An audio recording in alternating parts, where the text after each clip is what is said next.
Mes chers compatriotes de France métropolitaine, d'outre-mer et de l'étranger, les résultats du second tour de l'élection présidentielle constituent une très grande victoire. Oh, certes pas une victoire pour les Français, mais une victoire pour l'oligarchie économique, financière et industrielle qui a fait main basse sur la démocratie dans notre pays en asservissant à son profit la quasi-totalité des médias de masse. Avec une outrecuidance sans précédent, c'est Jacques Attali en personne qui nous avait prévenu de la manipulation à venir lorsqu'il avait annoncé sur BFM TV le 27 août 2014 qu'Emmanuel Macron, alors totalement inconnu du grand public, avait, paraît-il, l'étoffe d'un présidentiable.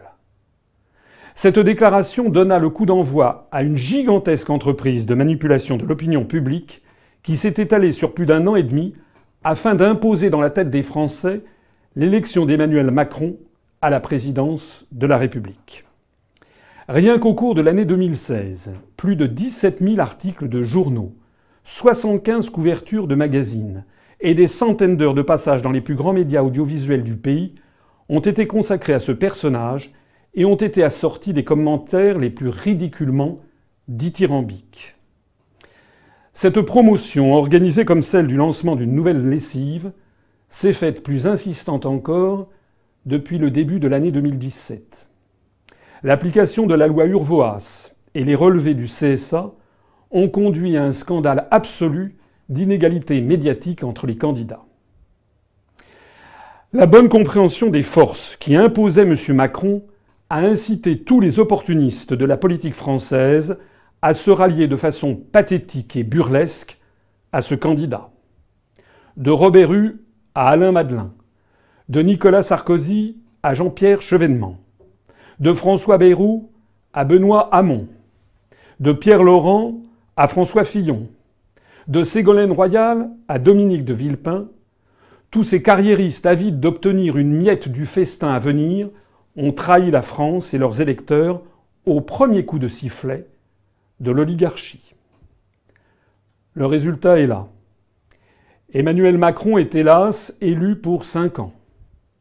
Il va pouvoir appliquer servilement les grandes orientations des politiques économiques, les GOPÉ, de la Commission européenne, dont j'ai été le seul à alerter les électeurs pendant la campagne présidentielle. Au cours des mois et des années qui viennent, les Français vont pouvoir constater avec effroi que tout ce que j'ai dit va se révéler exact.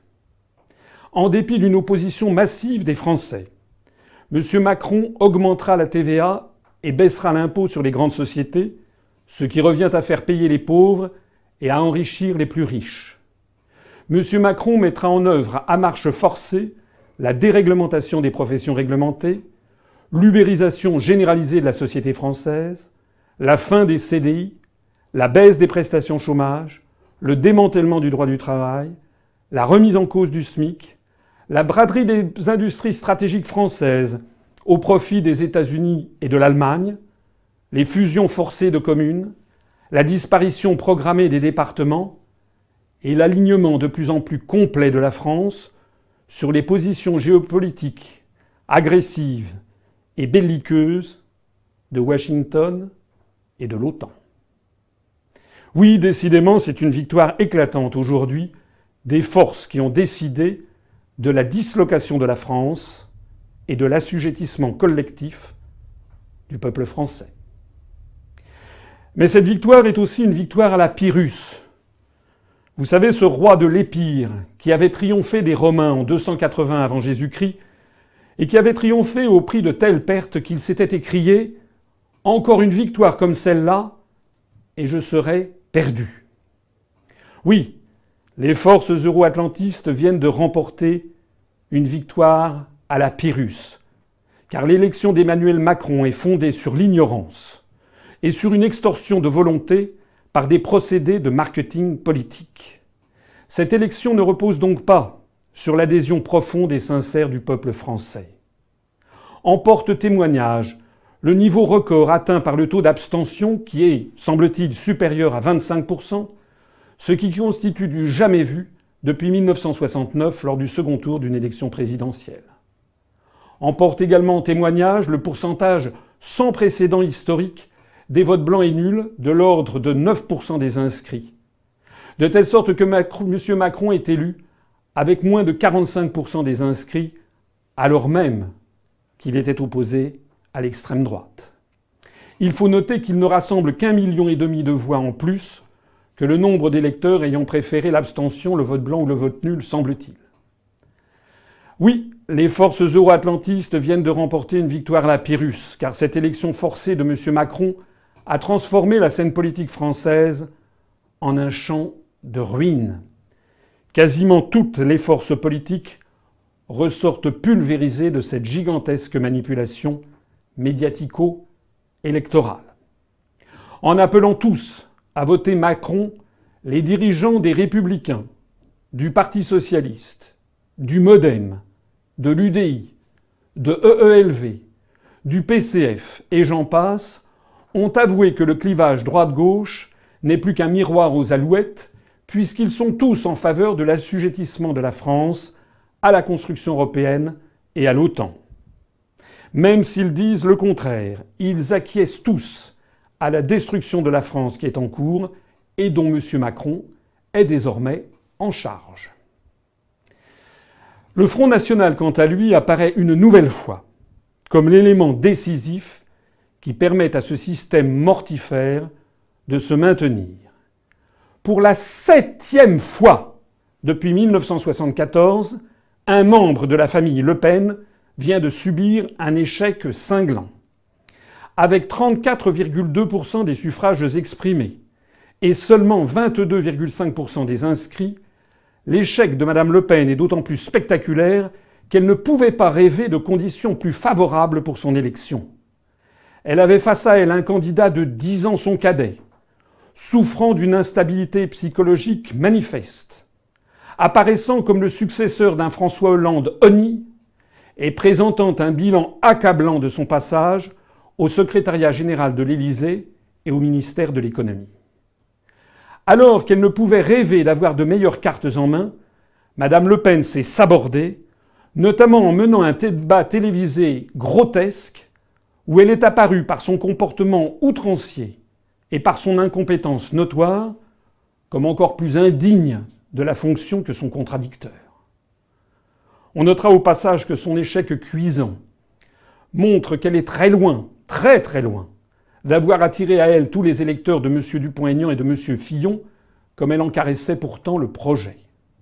Le nombre d'électeurs de Mme Le Pen, de l'ordre de 10 500 000, est très inférieur au nombre de ceux qui ont préféré l'abstention, le vote blanc et le vote nul, de l'ordre de 16 millions. On notera aussi tout le bénéfice que les euro-atlantistes retirent de cet échec, puisque l'incompétence, l'inconstance et la confusion de Mme Le Pen ont été savamment mises en avant par les grands médias pour faire croire aux Français qu'il serait absurde et déraisonnable de sortir de l'Union européenne et de l'euro. La question qui se pose aujourd'hui est de savoir jusqu'à quand la famille Le Pen va continuer à prendre la France en otage. Dès demain, Mme Le Pen et son compagnon Louis Alliot retrouveront leur siège au Parlement européen grassement rémunérés. Dès demain, les dirigeants du Front National inviteront ceux qui leur font confiance à se mobiliser pour 2022. Je le demande ici à ceux qui ont voté pour Mme Le Pen. Combien de temps encore faudra-t-il pour que vous regardiez la réalité en face? Après l'échec de M. Le Pen en 1988, le Front National vous avait assuré que la victoire serait pour 1995. Après l'échec de M. Le Pen en 1995, le Front National vous avait assuré que la victoire serait pour 2002. Après l'échec de M. Le Pen en 2002, le Front National vous avait assuré que la victoire serait pour 2007. Après l'échec de M. Le Pen en 2007, le Front National vous avait assuré que la victoire serait pour 2012. Après l'échec de Mme Le Pen en 2012, le Front National vous avait assuré que la victoire serait pour 2017. Et aujourd'hui, attendez-vous le 8e échec en 2022 pour comprendre. Attendez-vous le 9e échec en 2027. Attendez-vous le 10e échec en 2032. Si la famille Le Pen voulait vraiment la survie de la France et le bien des Français, elle devrait avoir la décence de se retirer de la vie politique et de dissoudre le Front National qui bloque toute évolution de notre vie politique depuis un demi-siècle. Le nom même de Le Pen fait tellement horreur à plus des 3/4 des électeurs inscrits que Madame Le Pen avait d'ailleurs fait campagne sur son seul prénom. Bien entendu, je n'ai aucune illusion sur le fait que cette famille refusera de se retirer, puisque sa présence en politique lui a permis d'empocher des millions et des millions d'euros de fonds publics depuis plusieurs décennies. C'est la raison pour laquelle j'appelle tous les électeurs qui se sont laissés entraîner dans cette impasse à se ressaisir et à comprendre enfin que le Front National n'est outrageusement promu par les médias que pour permettre au système de se maintenir. M. Dupont-Aignan, quant à lui, sera certainement sanctionné par une large partie de ses adhérents et électeurs. Comment ? Comment a-t-il pu avoir l'audace de faire campagne sur le thème ni système ni extrême jusqu'au premier tour de l'élection présidentielle, puis de faire alliance avec le Front National juste après, en trahissant ainsi ses électeurs en l'espace de 72 heures. Une telle duplicité laisse pantois et le disqualifie. Quant à M. Mélenchon, s'il n'a pas explicitement appelé à voter Macron, il a en revanche appelé à faire battre Mme Le Pen, tandis que ses principaux soutiens, Pierre Laurent, Clémentine Autain ou François Ruffin, appelaient expressément à voter en faveur du candidat d'En Marche, d'ailleurs sans demander la moindre contrepartie. Je m'adresse ici aux électeurs de M. Mélenchon. Comprennent-ils que si Jean-Luc Mélenchon avait été opposé à Emmanuel Macron au second tour, le résultat eût été à peu près identique à celui de ce soir.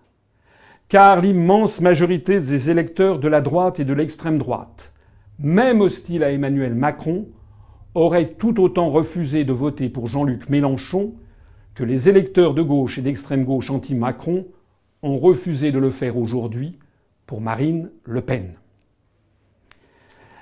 La tragédie grecque, qui s'est déroulée encore une fois sous nos yeux, a démontré l'ingéniosité vicieuse des forces qui pilotent les grands médias et les grands instituts de sondage de notre pays. En ayant d'emblée décidé qu'il y aurait 5 grands candidats et que les 6 autres ne méritaient pas l'attention du public, et en promouvant constamment Marine Le Pen et Jean-Luc Mélenchon, l'oligarchie s'est assurée un nouveau mandat de 5 ans. La formidable leçon de choses politiques qui nous est encore administrée en ce jour tragique, c'est que les Français ne pourront sauver la France, leur liberté, leur démocratie et leur niveau de vie que s'ils ont l'intelligence collective de rejeter à la fois le Front National et le Front de gauche. Il n'y a pas d'autre solution possible que de se rassembler en un nouveau Conseil national de la résistance, au-dessus du clivage droite-gauche, seul capable de réunir une majorité au second tour de l'élection présidentielle. Certes, étant totalement inconnu du grand public encore 15 jours avant le premier tour, ayant été honteusement non médiatisé pendant 10 ans, j'ai obtenu un faible score au premier tour par rapport à ceux obtenus par Marine Le Pen et Jean-Luc Mélenchon. J'en conviens.